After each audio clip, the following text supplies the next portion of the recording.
Hey everyone, this is FixReef, and today we have this XR30 Gen 3, I think, Pro that came in for repair with a claim that it's been lightly water damaged. Water damage is always a concern, so I'm not going to plug it in to find out. Let's take it apart, see how bad it is on the inside.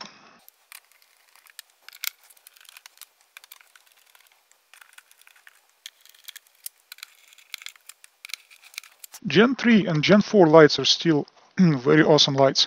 They're definitely worth repairing. I think in some ways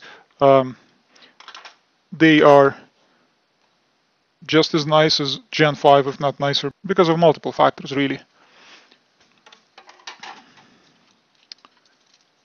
This one, however, is a bit of an older. This is the one that has, the old huge brick of a power supply with a connector like this. And you can see that the LED modules are positioned in such a way that they're connected to the main board over this cable as opposed to being plugged into the board. But that's the light. It actually doesn't look too bad. I like how nice and clean the fan is. It almost looks like the fan's been replaced, but it does still have a little bit of salt creep on it, so it's not really a brand new light. And we can clearly see that there is some water damage over in this corner. There is a little bit of corrosion here and there.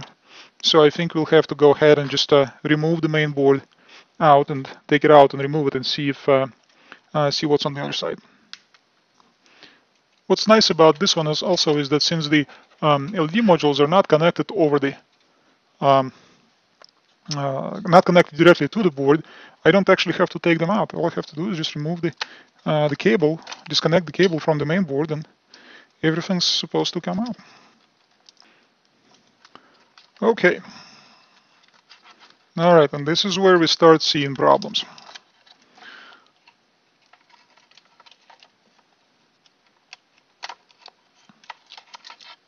So you can see that the water got in that corner there, and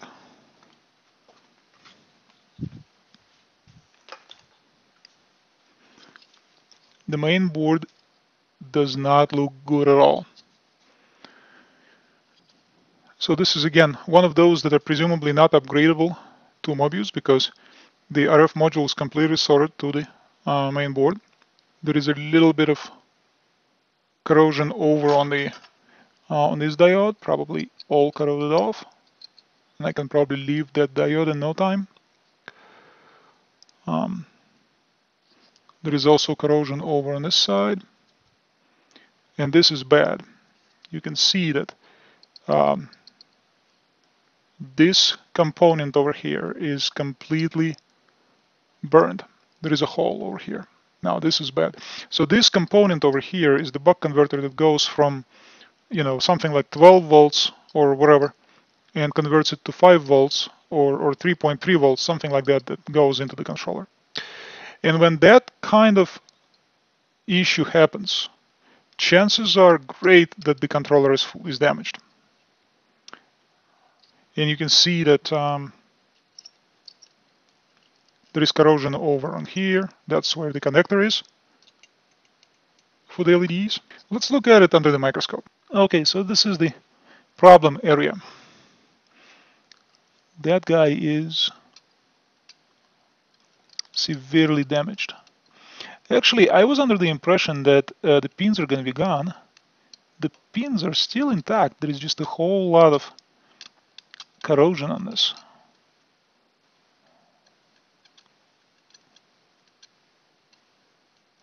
Wow. I was expecting a whole lot worse. This goes to show you that you can see a whole lot more under the microscope than you can with your naked eye. Yeah, this does not look too horrible. It's still quite bad, but it's not too horrible.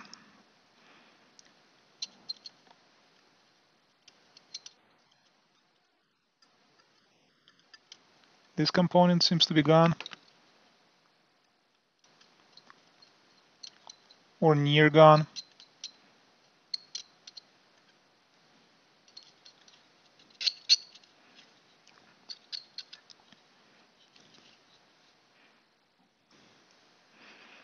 It looks like perhaps a resistor of some kind here, or a diode. Looks like a resistor.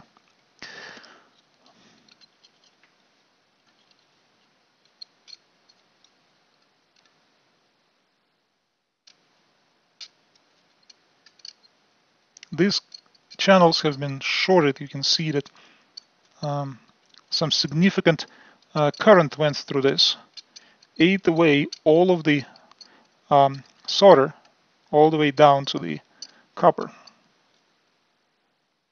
But shockingly, I am not seeing actual burned components. So speaking of, and this side is actually fairly good. Speaking of burned, do we have a good fuse? Actually, it looks like we have a good fuse. I have seen this again and again and again. The fuse, this whole light can burn into ashes and the fuse is still intact. The fuse is not to protect the light from water damage like this. The fuse is to protect against fluctuations at the input of the power. Like for instance, if gets healed by lightning, that type of thing. And of course the main controller. I don't see any significant damage on the main controller, but does not mean that it's alive. I am still very concerned that this being the buck converter had so much salt creep around it that it might have sent too much voltage into the main controller.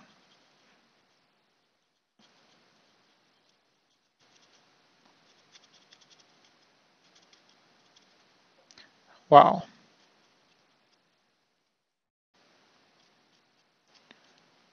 Just wow.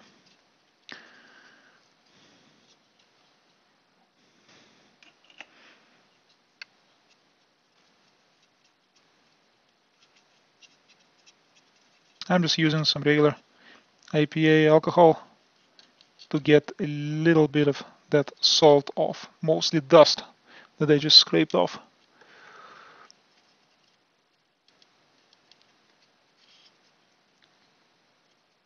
Just to get an idea of what other damage I'm not seeing here. Yeah, amazingly, I am not seeing any holes in any of the components. I would imagine after the damage like this, there would be plenty of burned units. Well, you saw the condition of the board for yourself. My plan at this point is to give it a nice ultrasonic clean, get rid of all of the salt, and then test to ensure that the main controller is intact. If the main controller is good, I think this board is fixable. Everything else is kind of minor. But if the controller is bad, then for this light, it's game over. Okay, so this board is now back from ultrasonic cleaner. I had to remove the RF module for a variety of reasons. One of them is that it does not really do well in ultrasonic cleaner. It looks like this coating, the green coating, comes off easily there, so I decided to take it off. Besides, I don't even know if this RF module is actually alive or not. It kind of looks rough. There is some oxidation under the shield, so it might be bad, but then again, it's just an RF module, easily replaceable. So no RF module, and without RF module, this is what the board looks like after the ultrasonic cleaner. First, this side looks very, very clean. You can see exposed copper on these test points, about 4 test points, plus a little bit over here. This is where salt came in and oxidized, not a big deal. It's all now gone. I didn't even have to scrape much here. The ultrasonic just took care of it. And look at this side. This now, remember what it looked like before. This now looks like a brand new board. Look how nice it is. I mean, a little bit of signs of oxidation from the past on the USB port, maybe a few other components, but for the most part, this looks practically new. This is amazing. Now, let's take a look under the microscope. I'm particularly interested in the area around this chip. Remember how bad it looked, and right now, as I was suspecting rather, this all cleaned out really well. There are a couple of issues here and there with resistors that may need additional solder because most of it came off with oxidation, but for the most part, this looks really good. This whole area over here, for example, still a little bit of sign of salt that didn't come off easily, but for the most part, see over there, for example, the solder is gone because of the oxidation, but we can put it back in, clean it up and put it back in. Let's look under the microscope at what this board looks like and the problem areas that we saw before. All right, let's see. So this is what I think is the buck converter. I could be wrong. I forgot what it is exactly, but you see, I poked around this area a little bit, so I moved things a little and scratched things a bit, but it's actually looking fairly good. It does need to be reworked a little bit to get additional solder. For example, this part of the capacitor is oxidized. We can get to nice clean copper here and put solder back on. These couple of areas are okay. So over here maybe a little bit as well. So it doesn't look too bad. Let's move to this. This is where I was having concerns around these resistors here and the capacitors. So the resistor survived, but barely. You can see that it's moving with my pick, so there is definitely a lost connection there. Over here a little bit. Here, not too bad. Just a little bit of solder missing, but we can fix that. The main controller looks really good. This diode is not fully seated here. It's not moving really, but obviously corrosion took care of all of the solder, so that needs to be done. The USB is actually not as bad as I was thinking. It does need to be worked on a little bit more, but it's not hopeless. And over on this side, this op-amp over here needs some solder because for that same reason, corrosion took out quite a bit of solder.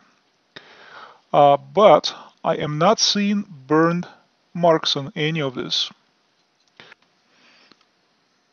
Quite a bit of flux.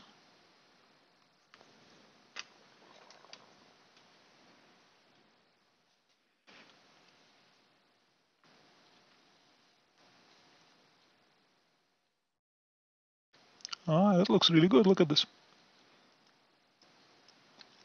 It took solder, and the solder stays on both the pad and the diode.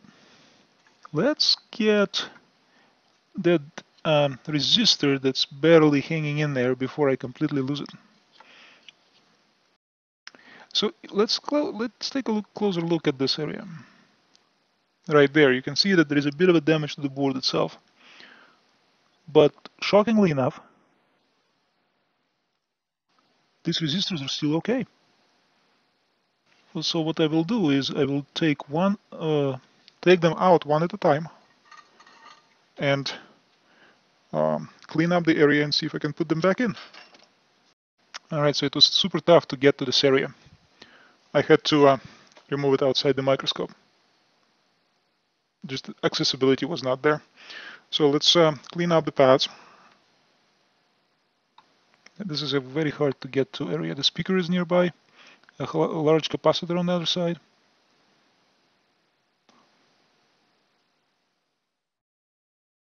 Alright, look at it, doesn't look too bad.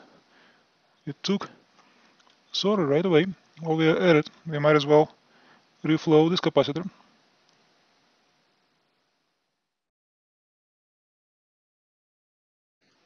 Looks good. And this resistor.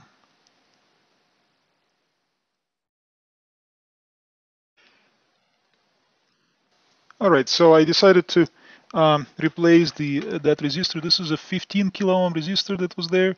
I found a slightly larger size, but about the same, so that should work. Let's just clean up that area so that it's nice and clean.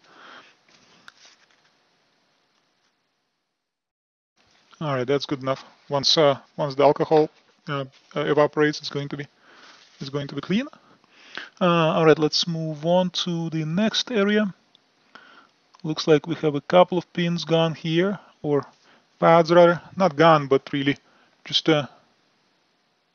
corroded away.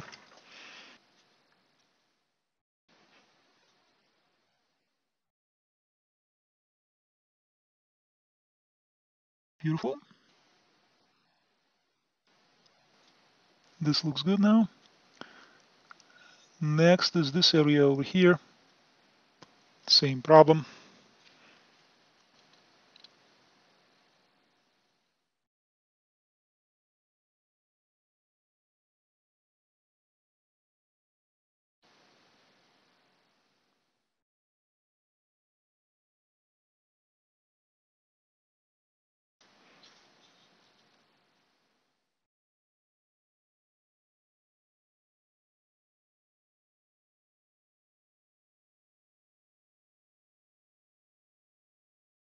And that's done as well.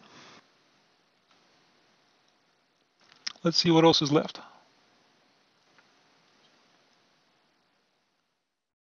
Over on this side, this is another op amp. Yeah, pretty much all of those that have high current going through them. Not that it burned necessarily, it might have, but high current means that there is going to be much accelerated oxidation, and that's exactly what we're seeing.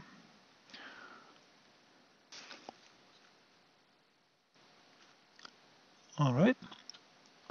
This channel seems good, and in general, this area didn't get much salt. And of course, it will not corrode unless there's salt on it.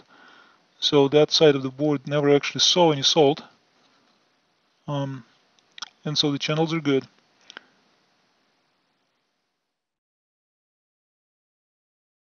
All right, and let me get this area reworked as well.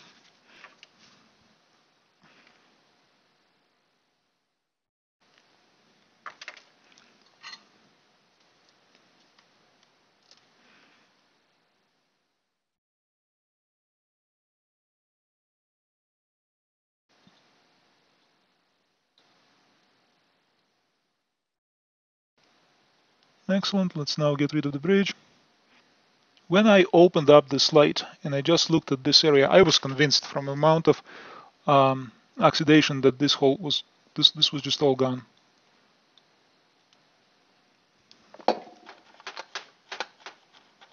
It's amazing how it's actually mostly good.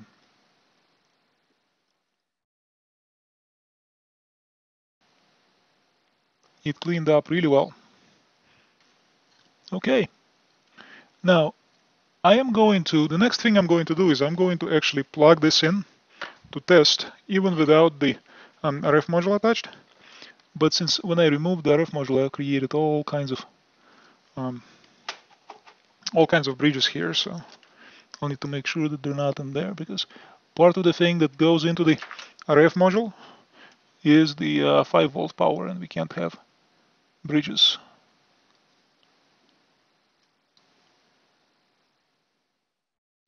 Like this. Last but not least, let's look at what's going on with the USB. I suspect that I should be able to just reflow, and if not, I'll just remove the USB, not a big deal.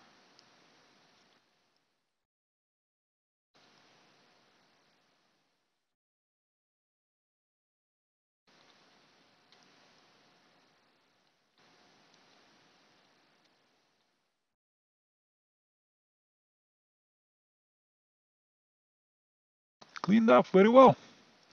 All 5 pins cleaned up really well. So this is the board after the major cleanup. It looks really good. Let's attempt to plug it in and see if we can get any kind of readings on the bench power supply. So I am going to give it very little current at first, because if there is anything that's shorted, I want to know first.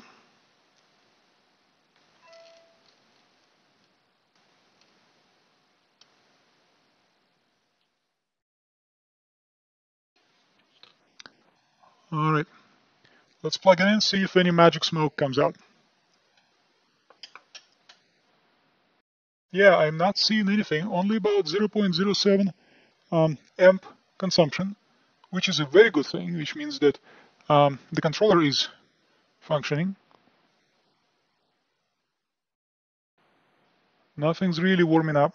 Hey, this board might actually work. Let's plug it into the light and see if it lights up any of the pucks.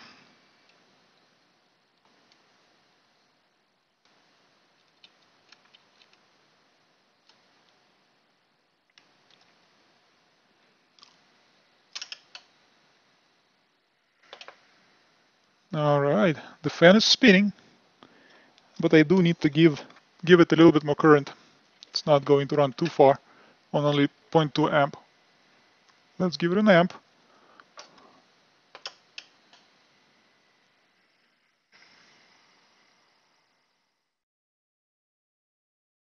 The fan is spinning. So I put the light together a little bit, attached the board so it wouldn't fall out.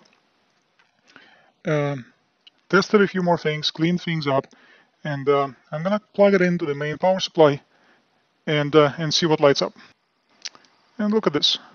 For the most part, all of the LEDs are on. There are a couple of issues that will need to be addressed, namely this violet over here and over here is not on. But all of the other LEDs seem to be working. The green channel that wasn't working earlier is now working. The red channel is working. The blue channels are working. Even the white channel is working properly, and the UVs. So I think we, for the most part, fixed this board.